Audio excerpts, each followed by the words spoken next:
बोंधूबाबा अशोक खरात विरोधात नागरिकांचा संताप आहे। नाशिकच्या मिरगावमधील ग्रामस्थ आक्रमक झालेले आहेत। अशोक खरातला फाशी द्या, ग्रामस्थ मागणी करतायत। अशोक खरातचे काळे कारनामे आम्हाला अगोदरच ठाऊक होते असं देखील म्हटलं जात आहे।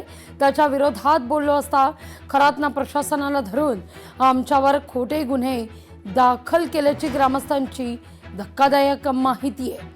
आमच्यावर वीज चोरीचा खोटा गुन्हा दाखल करून आम्हाला जेलमध्ये जाण्याची वेळ आणली असं देखील ग्रामस्थ म्हणतात। मिरगावचे ग्रामस्थ संतोष हिंगे यांनी या संदर्भात माहिती दिली आहे। असे 50 ते 55 पोरं एकत्रित येऊन एक भगवान शंकराचं देवस्थान आहे, त्या हिशोबाने आम्ही तिथं पूजा अर्चा करण्यासाठी आणि स्वयंसेवा करण्यासाठी गर्दी कमी करण्यासाठी जात होतो। तर आम्हाला एक 2-4 वर्ष सेवा केल्याच्या नंतर तिथं जरा त्याचे काळे धंदे, त्याचा चुकीचापणा आमच्या लक्षात आला आणि तो त्याच्या विरोधात आम्ही जरा गावामध्ये चर्चा केली, आवाज उठवण्याचा प्रयत्न केला। तर त्यांनी शोधलं आणि आमच्यावर असे चुकीचे खोटे आरोप दाखल करून आम्हाला कोरोनाच्या काळामध्ये सेंट्रल जेल भोगायची वेळ आली। अशा नराधमाला 100% फाशीचीच शिक्षा झाली पाहिजे असा आमचा गावकऱ्यांचा निषेध। आणि मालाची शिक्षा झाली, ती शिक्षा बघून गावामध्ये असं कोणीच नव्हतं की जो त्याच्या विरोधात कोणीतरी जाईल। अशोक खरातला जमीन विकली आणि मुलगा मात्र बेपत्ता आहे। नाशिकच्या पाथर्डीतील शिवाजी ढगेंचा आरोप आहे।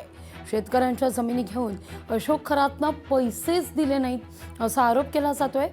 जमीन विकल्यापासून शेतकऱ्याचा मुलगा बेपत्ता आहे। पाथर्डीतील शिवाजी ढगेंचा हा गंभीर आरोप आहे।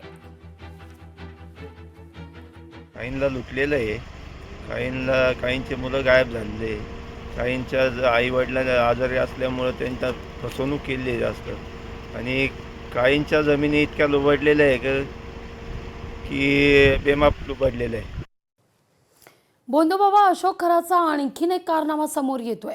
अशोक खरातचा उद्योगपतीला 20 कोटींचा गंडा आहे। खरातनं एका आमदाराच्या पुतणीची ओळख करून या उद्योगपतीशी आपले संबंध वाढवले आणि त्यांना मैत्री करण्यास प्रवृत्त केलं। पुढे त्यांच्यात जवळीक निर्माण झाल्यावर खरातनं कट रचला। त्यानं संबंधित तरुणीला आपण गरोदर असल्याचं उद्योगपतीला सांगण्याचा भाग पडलं।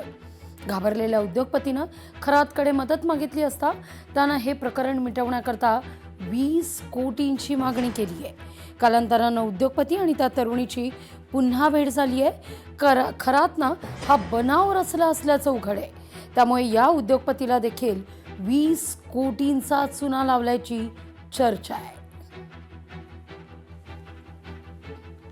तर या प्रकरणी आणखीन एक महत्त्वाची बातमी आहे। 3 महिला आता पुढे आलेल्या आहेत। खरात विरोधात तक्रार करण्याकरता महिलांना विश्वासात घेतल्यानंतर खरात विरोधात तक्रार देण्याकरता या महिला तयार झाल्याचं म्हटलं जात आहे। तर अशोक खरात प्रकरणी आयकर विभागाची देखील आता एंट्री झालेली आहे। SIT तपास सुरू असतानाच आयकर विभागाकडून चौकशीला वेग आहे। त्यामुळे खरातच्या इतर मालमत्तांवर टाच येण्याची शक्यता नाकारता येत नाहीये। तर खरात आणि ऑफिस बॉय नीरजची समोरासमोर चौकशी होणार आहे।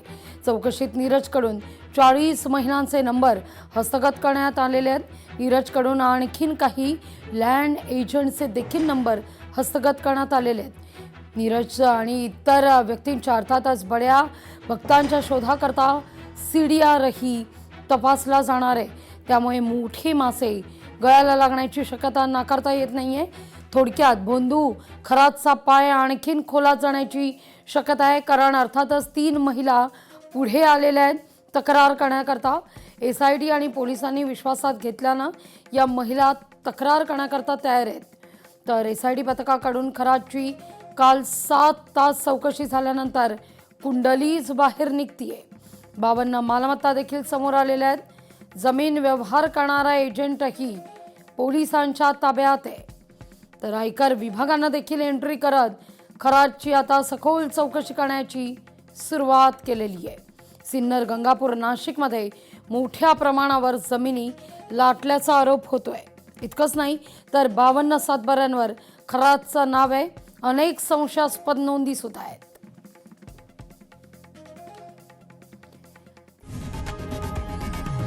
लोकशाही मराठी ऐका, पहा, जागरूक रहा।